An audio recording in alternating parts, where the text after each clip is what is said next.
that we are not alone. Plus, mommies by day, ghost hunters by night. We go along for their hair-raising investigation. 10 seconds, Montel. Listening. Tape is rolling. Stand by. I want the most powerful 3 minutes I can get out of the top of the show. 5 seconds. 4, All right, let's do it. 3, 2.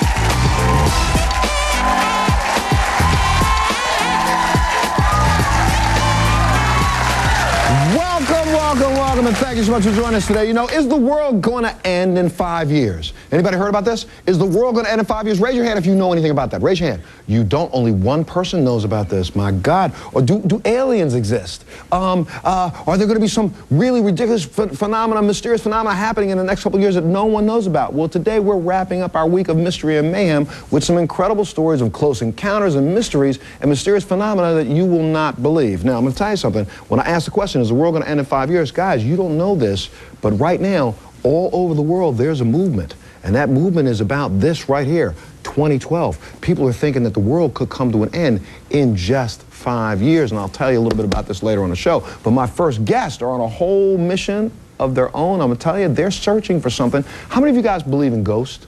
Who believe in ghosts? Who think, you do, really? How many of you think ghosts are like walking around on a planet? Raise your hand. Really? Well, that's what today is about. I want to see if we can debunk some of this stuff or find some truth. Take a look at this and how some people are searching for some spirits in a whole new way.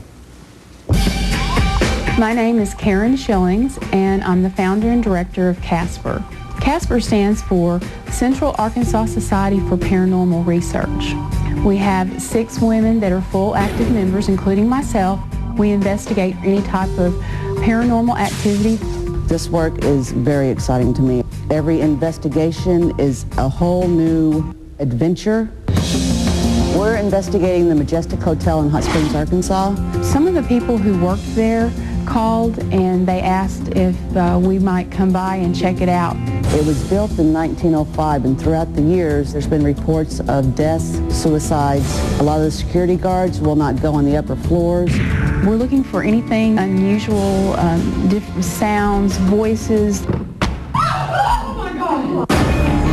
All right, we're going to go to the spa. We're going to be setting up all of our equipment in there. This is the most active area. Is there anyone here that would like to communicate with us? Oh my God, what's that? Oh my God. I hate to say it, but I really don't want to walk down in there.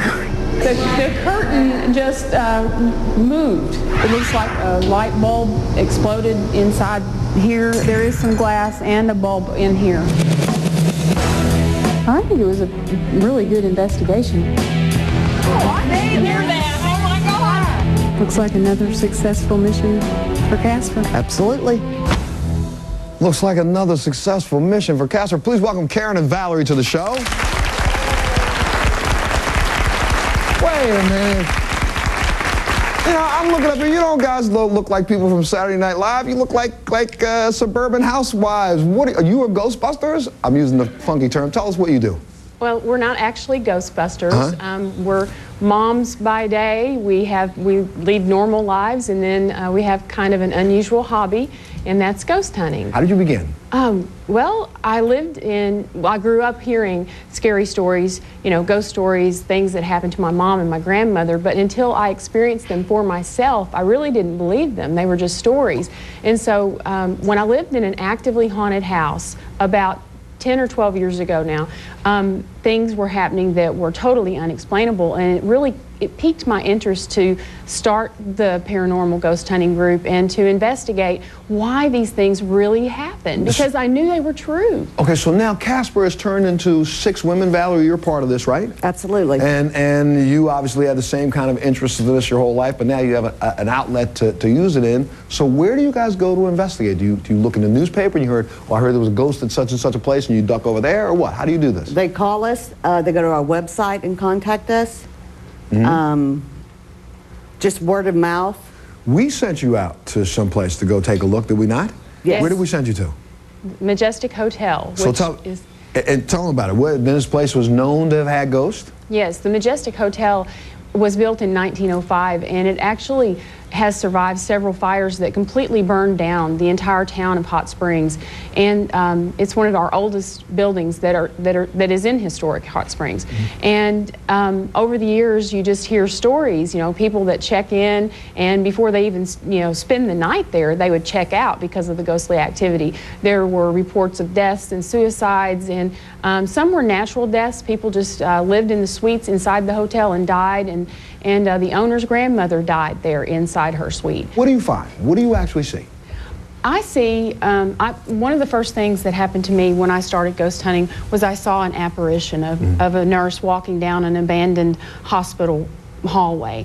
And so to see an apparition and it disappear in front of my eyes, that was very significant for me. I knew then that ghosts were real. You know, up to that point, there were objects moved in the home that we lived in. There were doors slammed. There were a lot of things, but I'd never seen it for myself. Okay, so now, so that got my attention. Well, when you guys went to the Majestic Hotel for us, you actually caught some stuff, did you not? Yes, we did. We had a lot of activity there. You captured something on audio tape, is that right? A voice on tape? Listen to this, everybody listen. This is what was captured in the Majestic Hotel during our little impromptu investigation. Bang.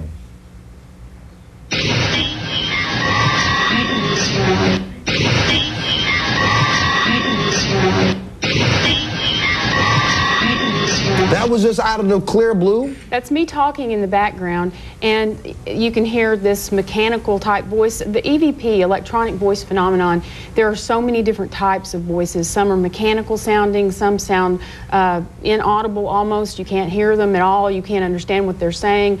But this one, we pretty much agree that it says, "Leave me alone," which didn't surprise me. Most people, psychics or people, they say that, you know, when you go into a haunted building, they really don't want you there. But we're not leaving. What else did you find out there? Something else happened, yes, right? In front of our crew, in front of our camera crew. Yes. Right? Yes. What happened?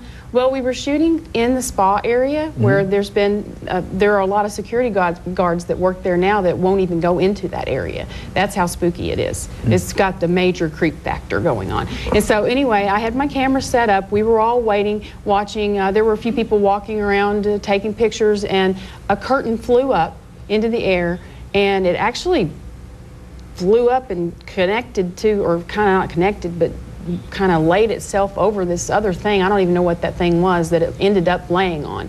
And I'd never seen anything like that on camera. Unfortunately, Montel, most of the things that happen, like a full-bodied apparition of a nurse walking down the hallway, happen when you don't have your camera running. Gotcha. Or you just put the camera But down. the crew guys all saw that. They all saw it, yes. And then they did. There was no way that anyone was in that room. Now, I'm not saying for sure that it's paranormal, but I have no explanation for it.